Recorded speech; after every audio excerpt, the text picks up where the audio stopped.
कार्तिक कृष्ण पक्ष की अष्टमी तिथि को अहोई अष्टमी या आठे कहते हैं। अहोई शब्द का अर्थ होता है अनहोनी को होनी बनाना। यह व्रत करवा चौथ के 4 दिन बाद किया जाता है।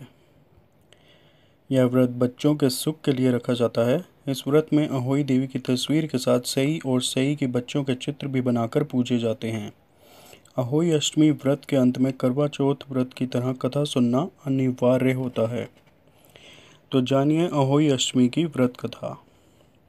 एक समय की बात है, किसी गांव में एक साहूकार रहता था। उसके 7 बेटे थे। दीपावली से पहले साहूकार की पत्नी घर की पुताई करने के लिए मिट्टी लेने खदान गई। वहां वह कुदाल से मिट्टी खोदने लगी। दैव योग से साहूकार की पत्नी को उसी स्थान पर एक सेही की मान दिखाई दी। अचानक कुदाल स्त्री के हाथों से सेही के बच्चे को लग गई, जिससे उसकी मृत्यु हो गई। सेही के बच्चे की मौत का साहूकारनी को बहुत दुख हुआ, परंतु वह अब कर भी क्या सकती थी। वह पश्चाताप करती हुई अपने घर लौट आई। कुछ समय बाद साहूकारनी के एक बेटे की मृत्यु हो गई। इसके बाद लगातार उसके 7 बेटों की मौत हो गई। इससे वह बहुत दुखी रहने लगी। एक दिन उसने अपनी एक पड़ोसी को सेही के बच्चे की मौत की घटना कह सुनाई और बताया कि उसने जानबूझकर कभी कोई पाप नहीं किया।